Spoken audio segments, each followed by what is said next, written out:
Hey you guys, it's Josh Vision. I'm here to bring to you my BoJack Season 4, Episode 1 review.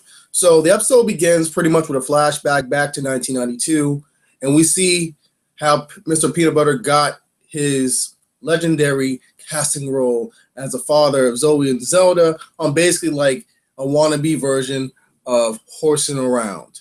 So the director, David Chase, in this episode is basically talking to his assistant saying that this guy is not working. The guy that was supposed to be the original, supposed to fill in for the original role that Peanut Butter got, I think his name in this episode is Vincent, Vincent D'Onofrio, something along them lines. So he's not working out, and they're trying to figure out, okay, who can we get to replace this dude?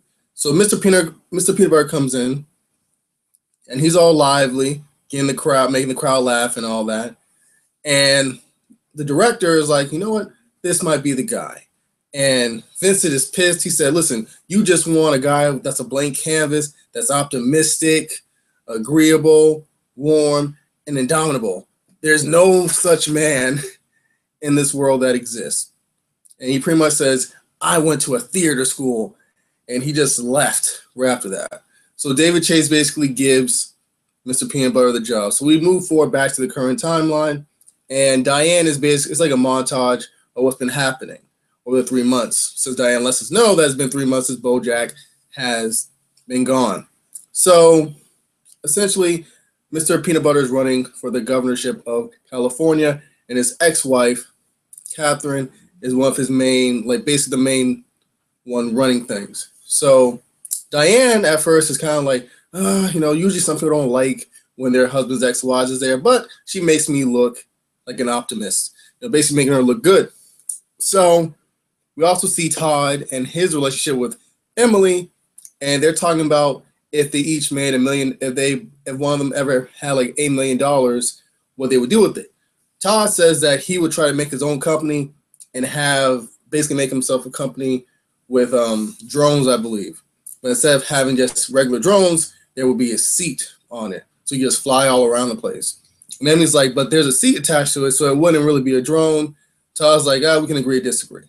So Emily says that she have some type of thing dealing with firemen and redheaded girls like herself.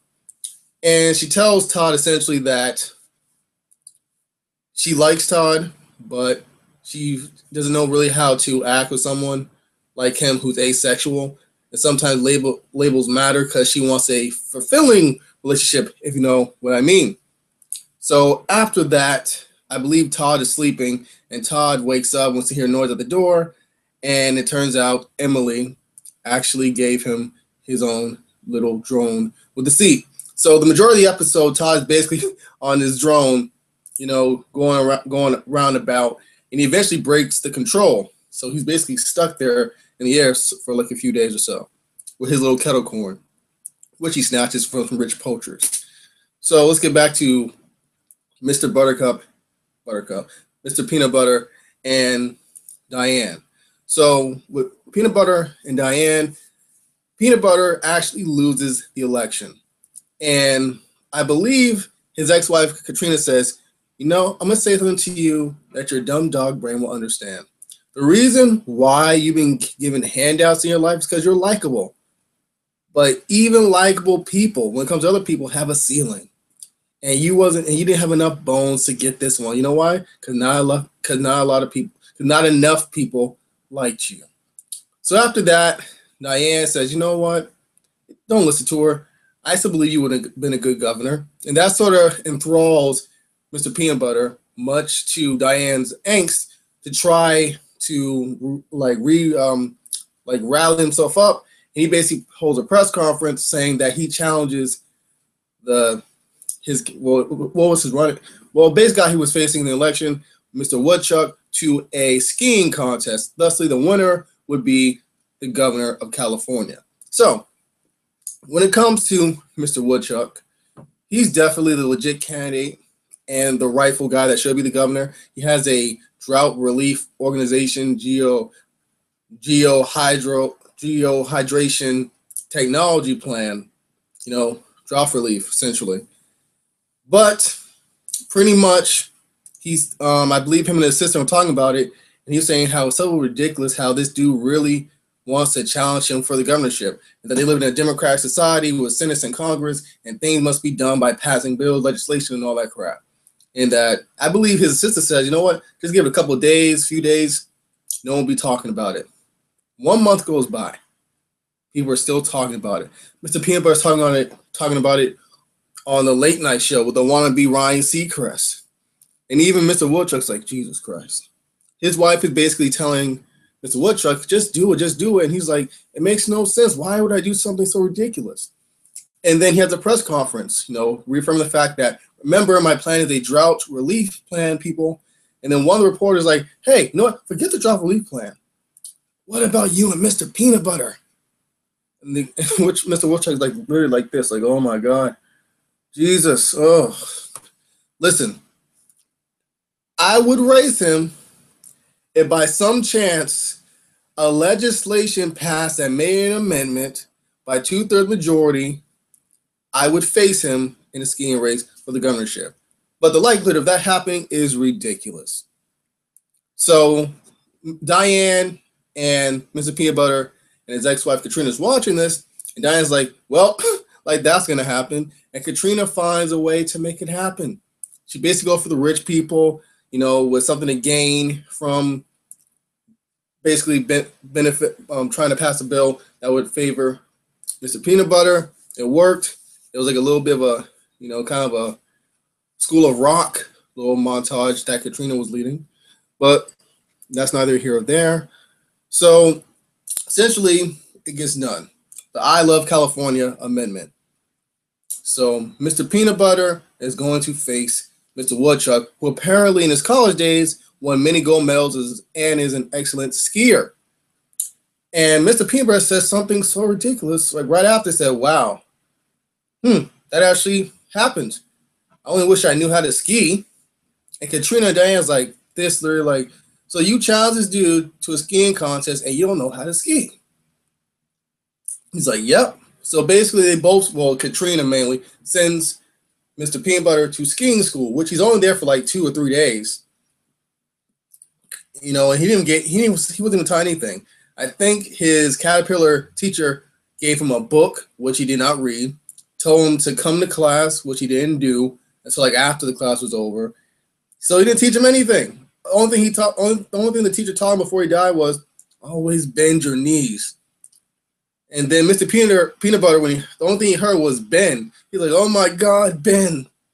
And that's it when it comes to Peanut Butter and the teacher. So let's get to Princess Carolyn and her boyfriend Ralph before we get to the main, finale of my review for this. So essentially, Princess Carolyn, her and her boyfriend basically are giving each other little cards and gifts during dinner. And he basically makes an offer to Princess Carolyn that, hey, would you want to move in with me? And she's kind of like, iffy and all that, And during the race, we find out that she's actually pregnant. And Ralph is kind of happy about this. He's saying, why didn't you tell me? And she's like, I didn't want us. She said, I always wanted a family, but I didn't want a family due to the fact I got pregnant on accident. You basically just came to be the father instead of just everything happening organically. But eventually, they make peace, and I think she agrees to move in with him. Oh, nothing that should be noted is the fact that I believe her main secretary, Judah, basically told her that FXX is running on the channel, they're running basically a film based on the tragedy of Sarah Lynn's death, and that they need to cast BoJack Horseman. And ironically, she was puking after she heard that. So we're getting to the end, people. So we have Mr. Peanut Butter and Mr. Woodchuck, and they're in the skiing contest. Mr. Woodchuck is doing excellent. Peanut Butter is sucking. He sucks at this clearly. But ironically, Todd finds himself in the race, and he wins, much to Mr. Woodchuck's surprise, because he said, hey, no, I beat Mr. Peanut Butter. And the judge is like, listen, the rules of this game was whoever wins this, no matter who it is the governor. Todd declines being the governor, and Mr. Peanut Butter is able to rally those watching say, listen, he think Mr. Woodchuck thinks he's the shit because he went to Dartmouth and I went to Northwestern. He said, I'm tired of the man teaching us what not to do and what not do this and do that. The working man needs someone to represent them. And he said, who do you want? Who do you need? And everyone's like, Mr. Peanut Butter. And then just a frenzy just starts, they start to surround him and just push Mr. Woodchuck out the way. He's all like, can we please have some decorum? And after this, Diane basically tries to call BoJack, which she does throughout many times to no avail throughout the episode. And that's how the episode ends. Thank you guys for watching this video. Like the video if you can. Subscribe to my channel. I would greatly appreciate it. And this is Josh Vision. Adios. I will have more BoJack Season 4 episode reviews for you later on tonight. Thank you.